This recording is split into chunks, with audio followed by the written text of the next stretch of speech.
Yeah, thank you for the introduction. Ka sachalieniu, ja nie gawaju по-русски. Я очень рад быть в вашем прекрасном городе и рассказать вам о моей работе. Okay. So you understand I have to practice much more. Okay, so Taras convinced me to compose a series of 10 lectures from Monday to Friday, and I hope by Friday you would still be here. And I'm trying to, as I just was trying to say in Russian, which you probably did not understand, I'm trying to make it interesting for you. And Taras kindly referred to our work as out of the mainstream. And we like to work out of the mainstream because there is no competition. We work 7 days a week, 24 hours a day, but outside of the mainstream, and that is a lot of fun. And if I can get my things to work now.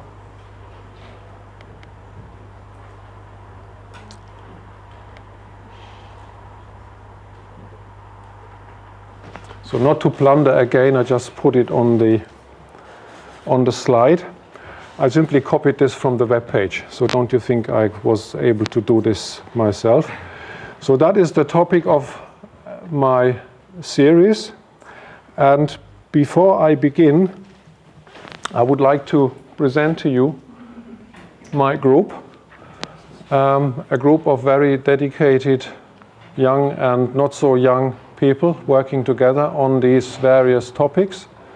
And this is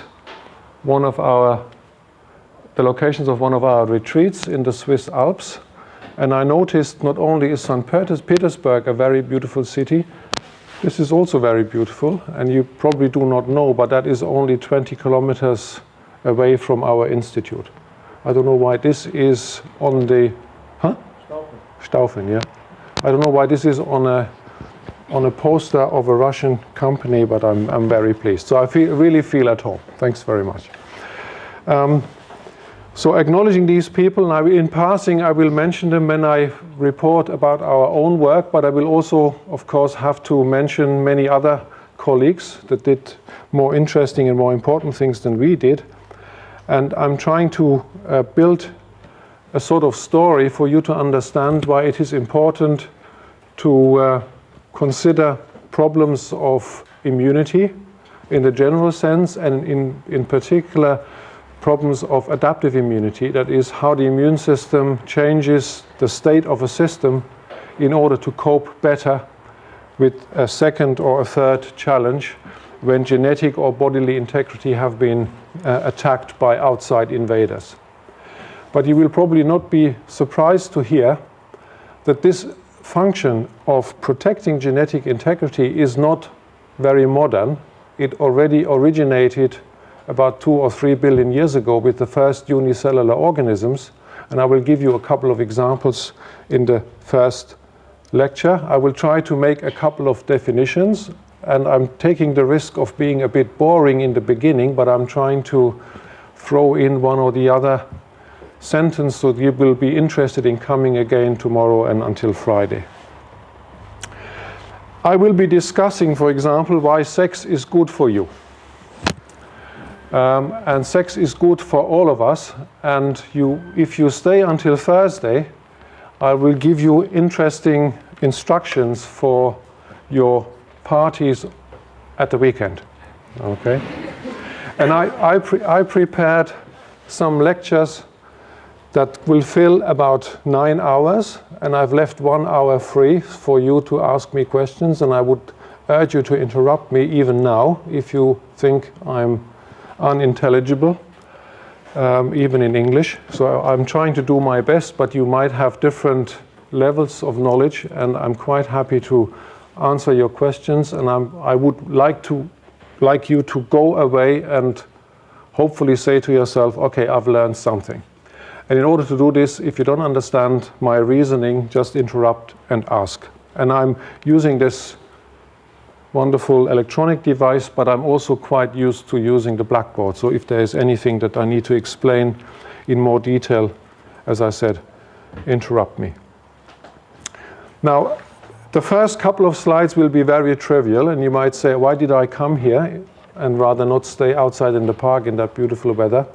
But nonetheless, I think I need to start with some basics just to get you the idea, and then we can work from there, and it will be more and more detailed. I will even show you some nice videos of some experiments that we did that I like very much, and I hope you will also too. So what is immunity all about? When you think about this in general terms, it basically means preservation of organismal integrity. And this may sound rather trivial, but that of course for any living organism that is a very important matter. It has to preserve genetic identity, so not to be invaded by bacteriophages if you are a bacterium, or by retroviruses if you are a multicellular organism that somehow destroys your genetic makeup or even interferes in your physiological function. Or you might want to protect yourself in terms of protecting your bodily integrity if some multicellular parasites come, some worms or whatever you might be infected with. So this is the area that immunity covers, immunobiology and immunology proper. So it's a very fascinating area of work. You can work at it if you are a medic, you can work at it if you are an evolutionary biologist or molecular biologist. There are plenty of questions still unanswered, and I will address some of them towards the end of the series. Now, in philosophical terms, immunity is all very simple. It's about distinguishing self from non-self. If you know who you are, you can decide that something else is not you. So the Greeks put it very simply. You probably know the Oracle of Delphi, where this was one of the sentences that was put on top of the big wall when you enter this temple. So know thyself. If you don't know yourself, then of course you are in trouble. And this is the English version of this Greek inscription that I found, of course, on the internet, but it's copied from a high-rise building in a German in a German town nearby Freiburg. So how does it work? So when you think of yourself as engineers, biological engineers, and you have to fulfill the task of distinguishing self from non-self, you have basically three strategies. And you will find, or you perhaps know already, that all three strategies are actually used in nature. So you have one possibility, and the first possibility is you have to if you focus on recognizing self, all you don't recognize is not self. And when you think about this, is this a useful strategy? We tend to think that the immune system focuses on the recognition of non-self. So all self is basically ignored, and everything that is not self is considered to be potentially dangerous because it is non-self. Now, when you think about building a system as an engineer and how to train the system, it's not like a neural network, it's a biological system, and so you have to think about how you train your system to distinguish self from non-self. Then it's not so trivial. Because if you focus on a mode that recognizes self, you have to make sure that you recognize all self. So no single structure in the organism must be left untouched in order to instruct your system to recognize it as self. Now think of a developing embryo or an organism. You all know that we have in the order of 20 to 30,000 genes that make plenty of proteins, sometimes in many different forms from one gene. So we have plenty of proteins, plenty of proteinaceous and non-proteinaceous structures that are being made by the biosynthetic pathways in our body. And we all know, of course, that we develop. So when we start as a fertilized zygote, we have a different program of gene expression than when we look at maybe a muscle in the heart or an epithelial cell in the intestine. So they all draw from this basic genetic information, but they're all morphologically and phenomenologically different. Now, because the phenotype is different, that means the composite of self structures also must be different. Now, when you begin your life as an embryo and you develop into a stage where the immune system first starts to operate, then you want to make sure that the immune system learns about your self composition, but it might well be that some structures were only important in the early embryonic period, and once you pass this, the immune system has no chance of seeing this again. So some people, for example, interpret the appearance and maintenance of certain tumors to this problem, that early in embryogenesis some structures are being made, but then they go away, and some embryonic type tumors in later stage of life then use these structures, and the immune system cannot recognize it because it wasn't trained to recognize it as self. Then if you focus on non-self, this is an equally important problem, because you cannot imagine a system whereby you can make ways of recognizing every possible non-self structure, because it can be a carbohydrate, it can be a structure from some algae, from some bacteria, or from some parasite, multicellular parasite, Plasmodium, for example. So that is also very difficult to envisage how this might work, and we will address some of these problems during our series. And there is a third way of doing it, and that is in fact the way that our immune system uses. It combines the two strategies. It is trained, or it's built to recognize not only self, but also non-self. And now, considering what I just said, this must be a horrendously complex problem to solve for the immune system, to ensure that the immune system protects genetic and bodily integrity without harming our own body, yet be able to and ready to attack anything that comes from the outside. So this is a very interesting problem, and immunology therefore has evolved into some sort of general topic where many different disciplines can find home. Comparative zoology, for example, when you compare immune systems of different animals from invertebrates to vertebrates, and we will discuss some of these interesting issues there.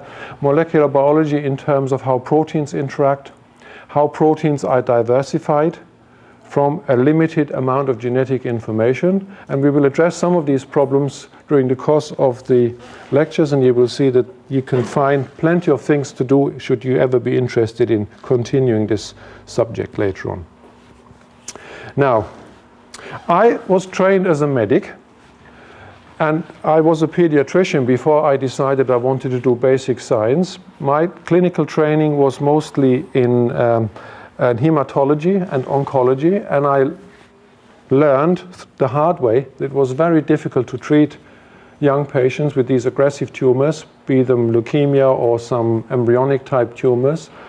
And I decided I wanted to solve that problem from scratch, and I was somehow drifting into immunology. I still haven't come anywhere near solving this problem, but I stuck with this system, and I'm trying to convince you that it has many aspects. Here is one. When you are a clinical microbiologist and you have to type a particular type of bacteria, and I've taken this from this particular paper by Gibbs and colleagues, and you will find whenever I have a reference here, it's not our own work. And I was trying to be good to everybody. Should I have made a mistake, I apologize already, because I hear it's all being taped, it will be put on internet. And I should also say that I've been taken to court for making reference to data of other people without proper acknowledgement. So that was a bit scary when Tavas wrote to me, it will be taped, and I thought, oh God, this is a lot of work. Actually, it was a lot of work, but I was trying to give credit, of course, to all the people that did all these fancy experiments that I'm trying to use to build my arguments. So this is now, you can read the top, this is now a bacterium that has this wonderful name, Proteus mirabilis, because it's a very interesting type of bacteria, and it can swarm on plates. Some of you might have seen this. And the way to type different isolates of these bacteria is to put them next to each other and observe how they behave. If they belong to the same serotype, they will mix. You can see that here. If they don't belong to the same serotype, they will stay apart. They will not mix. So even bacteria are capable of recognizing and distinguishing self from non-self, which I find quite extraordinary. And that is now a phenomenon that is being used to type these isolates, so you can distinguish whether one patient is infected with one particular type or another type, and if there is an outbreak of infections, you can very easily see and trace it back to a single source by doing these kind of analyses. So that is a way how bacteria distinguish between themselves. And why would they do this? And this is another topic that I will address. And I was mentioning this already. This will be important for your weekend parties. Immunology has a great impact on ecology, because ecology is all about cooperation. Okay, so you all sit here, and when you go for the exam, you cannot collaborate. Okay, you're deliberately being separated, so you will not be able to see what your neighbor is writing down on his papers. But in reality, of course, you cooperate. Okay, you go to school together, you go to lunch together, you help yourself when studying a difficult problem. And that is, of course, ecology, and immunity has a lot to say about ecology. And this is one of the reasons why these bacteria don't like to mix when they don't belong together, because, of course, they are selfish. And the immune system also translates in some level of selfishness, because the immune system wants to protect genetic identity, and that is only possible by distinguishing from other parasites, genetic parasites, for example. If you think of retroviruses, we want to fend this off. So this is a ubiquitous phenomenon. Just to whet your appetite, I showed you this. Now there is another distinction when you think about this, again philosophical. Some people have distinguished immune systems into two different types. Epimetheus and Prometheus were two brothers that you know from Greek mythology, and one of which is labeled the afterthinker, the other one is labeled the forethinker. So I hope you all belong to this group of people, because you are living a complicated life as students, so you have to think well ahead when you prepare your exams, for example. So, but Epimetheus, of course, you know all the Pandora's box and all that story. So Epimetheus was a man who simply acted and then thought about the outcome. And we like to see ourselves in the opposite way. We think before we do things. It's not always true, I admit, but I think we tend to believe that we belong into this camp. And you can think of the immune system in the same way. The immune system can deal with problems either ahead of time, and some people call the Promethean immune system the anticipatory way of looking at immunological problems, or you can operate by the Epimethean mode. You just wait and see, and then decide what to do. And both of these have their advantages. Now think again in ecological terms, and we are all about, it's all about, another aspect is saving energy.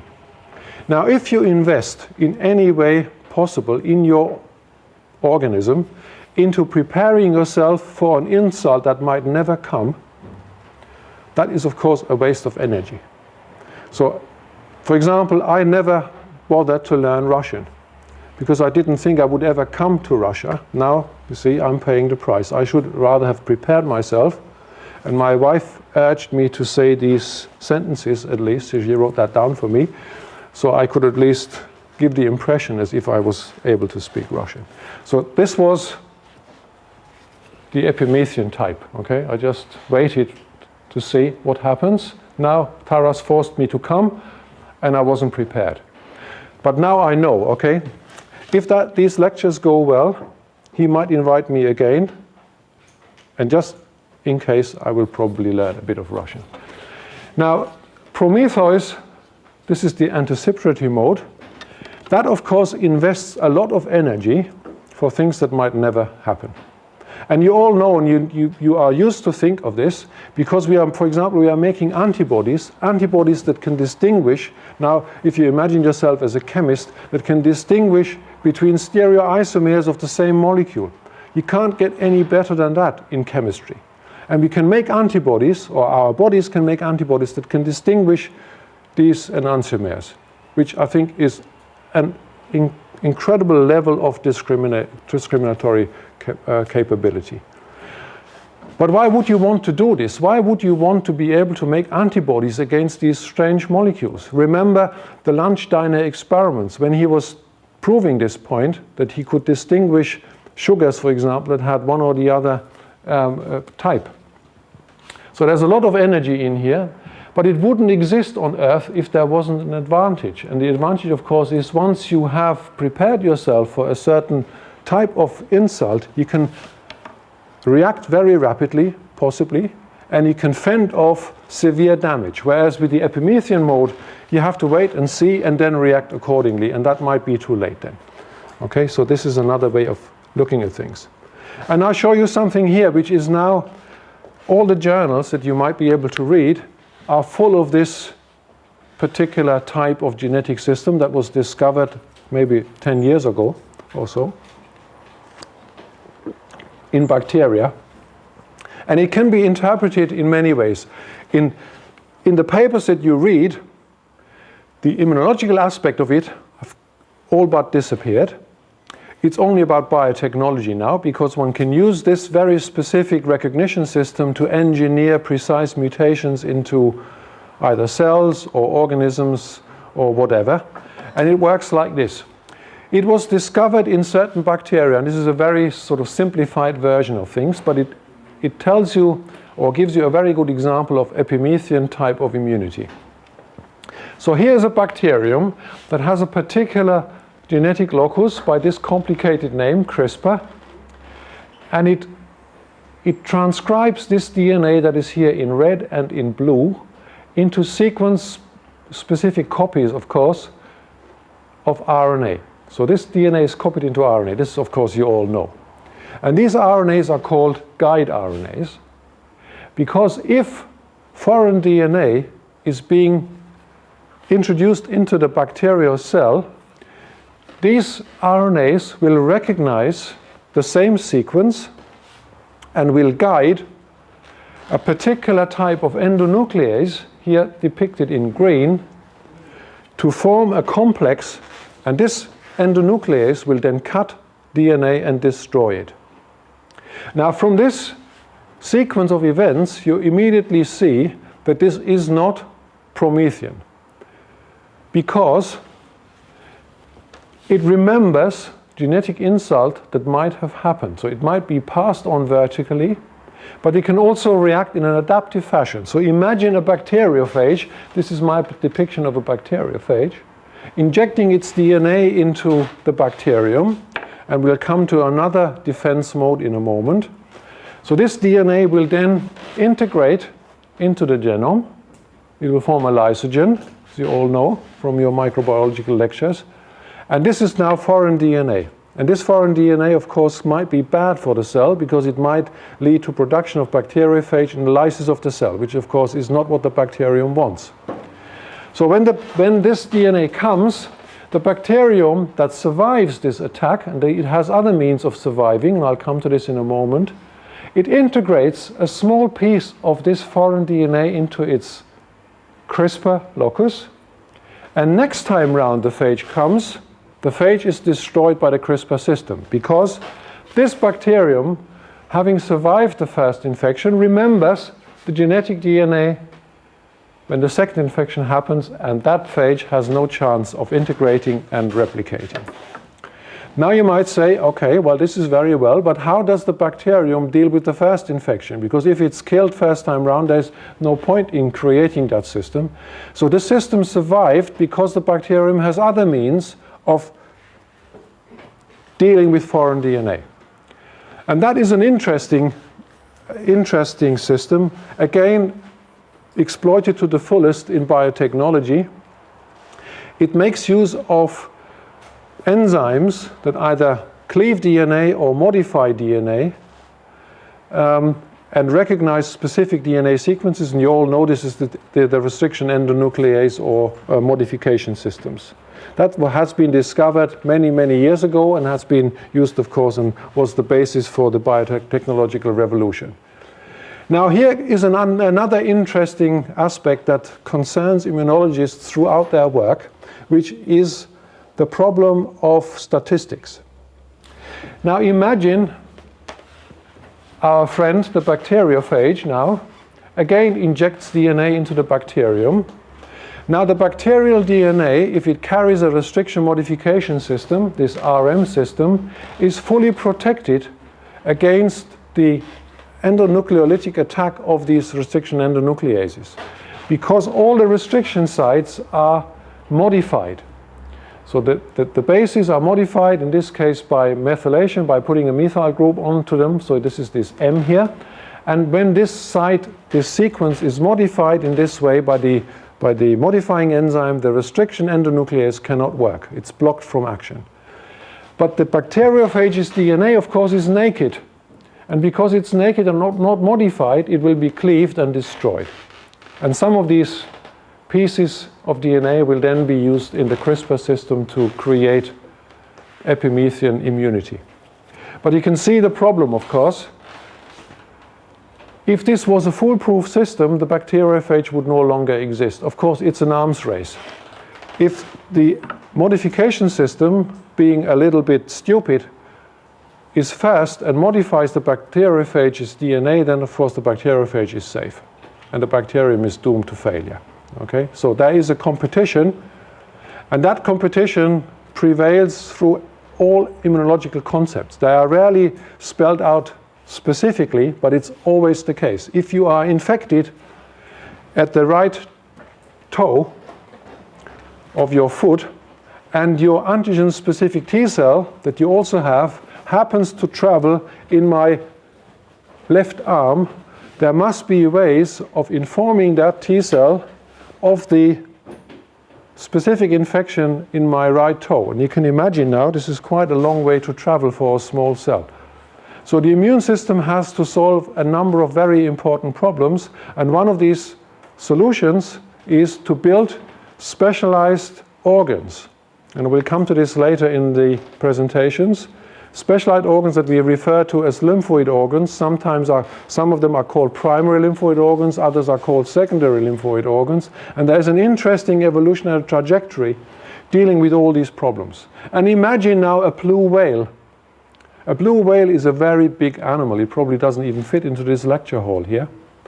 And it has the same problem. It has many lymphocytes, and lymphocytes are antigen specific, and it's being infected, say, in one of its fins, and then the lymphocyte has to travel about 150 meters to get there. This is next to impossible when you think about it. So that means you have to provide a certain number of cells with a given specificity. So to be able to basically cover the big volume, you have to find ways of informing these cells that something has happened, and you have to somehow bring the cells to the site of action. So all these things we will discuss later. So this is why I was trying to summarize this here. That is the first take-home lesson. The first take-home lesson is it's basically an arms race. There is never a winner. If the host manages to defeat an infection, the parasite will find ways to get around this, because it also mutates. So we have here generalized variation in the population, we have genetic recombination, hypermutation. Any possible genetic modification you can think of is being used by parasites, and any possible genetic modification you can think of is used by the host. And of course they just go round and round and round, and sometimes the host invents some extra measure like dedicated immune cells. I mentioned lymphocytes, for example. We'll come to this later. It orchestrates the response in certain ways that we refer to as immune response, but it can never win. But when you think about it, this is often put in evolutionary terms into the Red Queen hypothesis. You might have read this famous novel by Lewis Carroll. So the Red Queen, when she explains to Alice how the system goes. It says, okay, I have to do all the running just to stay in place. That means an organism can only survive if it constantly adapts, modifies its responses, modifies its ways of dealing with the outside world, otherwise it will be extinguished very quickly. And this arms race we will have plenty of things to discuss about. Now, I promised to talk about sex, because I found everybody's interested in sex. There's only two things that make the world go round: money and sex. I can't talk about money, so I have to talk about sex, I'm afraid. So is the emergence of sex very difficult to explain? I don't think it is very difficult. And there are now more and more experiments that point us in a certain direction that make it very clear when you think about it on paper why sex is required. If you don't have sex and you reproduce, your genetic composition, save for the occasional error in copying your DNA, will basically stay the same. So if you imagine your arms race, and if you are genetically static, the winner of the day is the pathogen, because the pathogen decides not to be static. It changes its DNA, it changes its ways of attacking you, and it won't be long before you are gone. However, this is not a very good thing for the pathogen. Imagine a pathogen infecting an immunocompromised host. The pathogen is used to attacking someone that has a functioning immune system, because all its reproductive strategies depend on opposition. So if, for example, a parasite infects a host and it needs, just for the sake of argument, a week to reproduce, and it infects myself, I have no functioning immune system, and I'm dead in 3 hours, bad luck for the parasite, because I'm not a good host. Okay? So the parasite has a vested interest in a good immune system in the host. It may seem a bit paradoxical we come to this, but when you think about it, this is why this arms race can go on. If one of the two keels over, arms race is finished. And we can be certain, because we are complex multicellular organisms that have a very long reproductive lifespan, and the pathogens are normally more short-lived than we are, it will be the pathogen that will win if one of the two decides to change strategy. So here is why we need sex. Sex allows us to recombine genetic information. Because when we think about ourselves in an ever-changing environment, we always have to be prepared for the occasional new parasite emerging on the scene, either through mutation or through importation from some else. Think of HIV. HIV is a very instructive example. HIV was confined to some part in Central Africa, and through ways that we don't have to discuss, managed to escape from there and to spread across the world. Now, the Western world was not used to this particular parasite, so the immune system of a typical Westerner was not quite prepared for this. For HIV, initially that was very complex, because HIV had a difficult time to take hold in the population, because it had to establish some sort of mutual correspondence in deciding, okay, I don't harm you too much, you don't harm me too much, and then we just live a happy life together. But if there is something that you have to be prepared for, it's best to mix genetic composition from time to time, not to go to the extreme, to make it very incompatible, just to be a bit of in overlap and similarity, but add a bit of new things to it from time to time, so that extra bit will give you the opportunity to survive. Imagine this fantastic story that the North Americans tell you when you speak to them, how they defeated the indigenous Indians. They thought they had fantastic strategy, superior guns and weapons, and had ways of managing a large countryside. But the truth of the matter is they simply introduced some viruses that the Indians had never seen before. So the population size of Indians crashed by 95%. But the important lesson for the immune system is that 5% survived. Measles, for example. 5% of the Indian population, for some reason, survived the infection by measles virus. And they could so because their immune system, and we're not going into the detail in this first lecture, because the immune system was prepared ahead of time for some unforeseen attack. And these 5% survived and then rebuilt the population. And that happened all over again. It happens with HIV. You know that there are some genotypes that confer resistance to HIV infection. It has happened when mycobacteria infect a population. It happens with Yersinia pestis. There are all sorts of, or even vaccinia. So there are so many occasions where a parasite or some pathogen comes, wipes out most of the population, but there's almost always a small minority that survives, and from this genetic bottleneck, the population can grow up again. And this is a very instructive experiment published a couple of years ago, once again by Brockhurst and colleagues. So they used little worms, and these little worms are particularly useful for this particular experiment because they can reproduce asexually or sexually. They can switch. They can decide what to do. So these worms don't invest in finding a proper mate when conditions don't change. I think that's a very sensible strategy. So they are hermaphrodites, so they can self-fertilize. So they're genetically basically very simple, uniform. But when there is a problem in the environment, they can switch to sexual reproduction mode, and that means they find a mate that is genetically distinct. So do we. Okay, we are not self-fertilizing, and that will of course be very important later on. Taras mentioned this in his introduction. This is a very interesting connection to the immune system. So what people have done here is they've simply infected these worms with a particular parasite and simply observed what happens.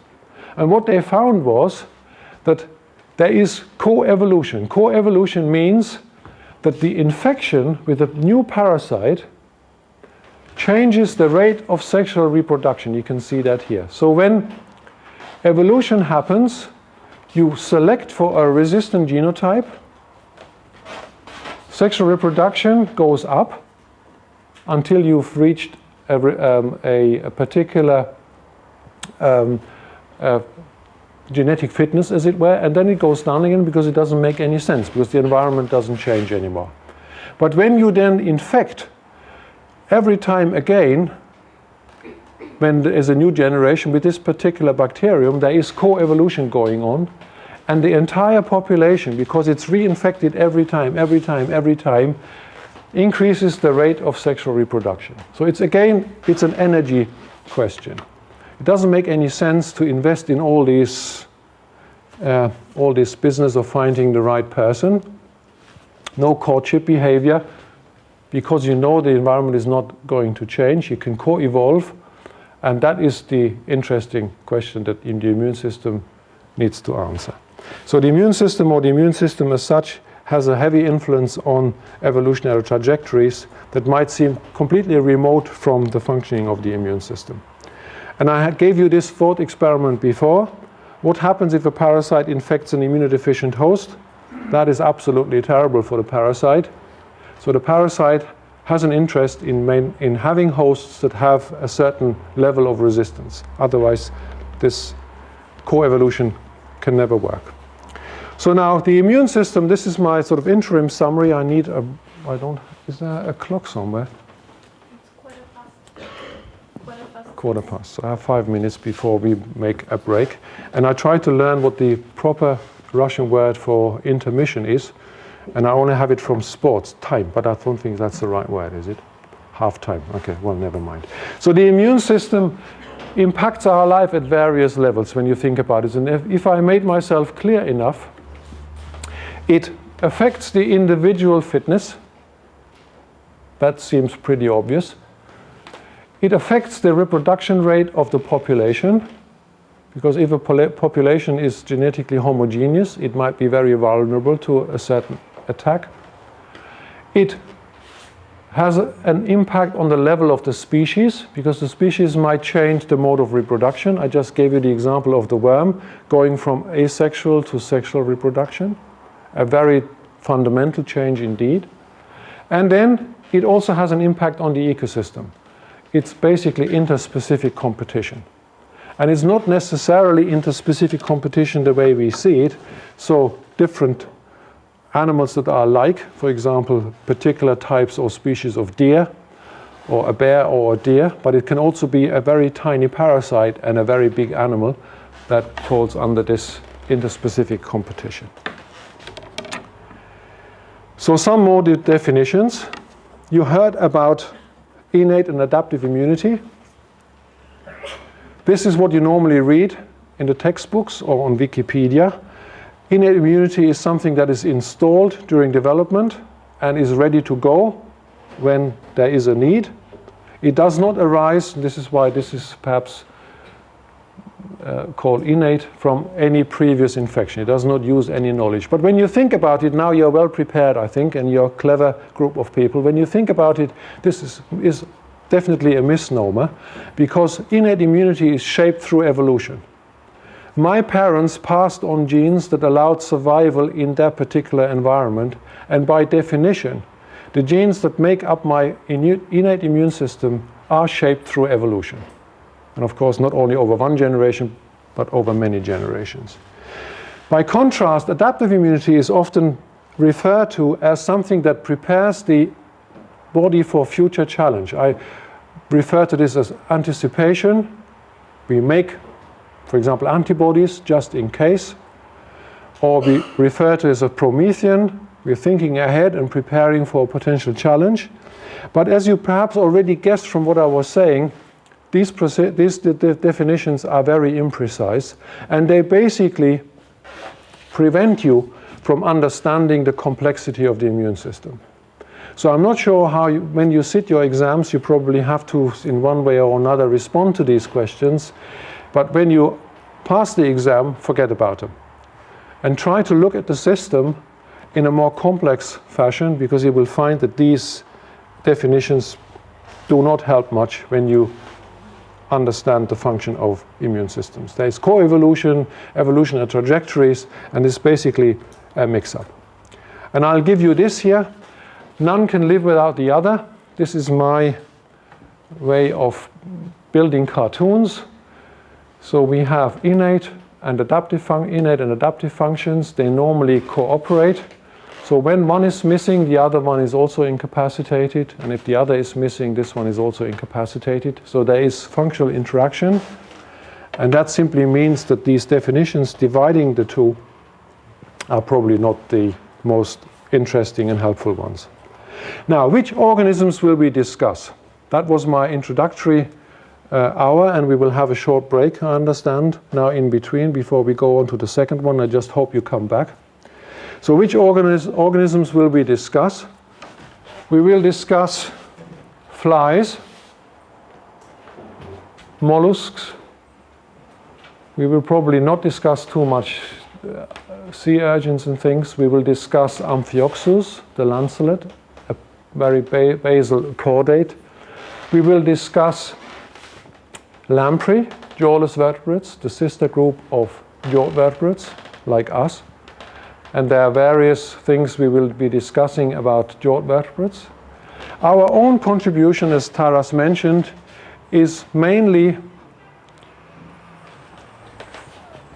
to the right of this scheme, from jawless vertebrates to humans, because we are interested in the immune system of vertebrates. But we found, because again we were ill-informed when we started all this, and we are learning as we go, we now find that we have to go back from time to time to the other organisms that I just mentioned in order to understand where certain functionalities in our so-called modern immune systems come from. So I will allude to them in the next hour, just to set the stage for the more in-depth discussions that we will have a little later. And before we have the break, two types of antigen receptors are required for the immune system. Of course, you've wondered why I never mentioned how self and non-self are distinguished. Of course, it all comes down to molecules. And these molecules are called receptors. And there are various ways of doing it, and you will very quickly understand why that is a particular problem. We have so-called germline encoded receptors. Germline encoded refers to the fact that they are not changed, they are passed on to me from my parents, and if there is no copying mistake, they will be the same as the ones that my parents had, and I will pass them on to my children and perhaps also to my grandchildren.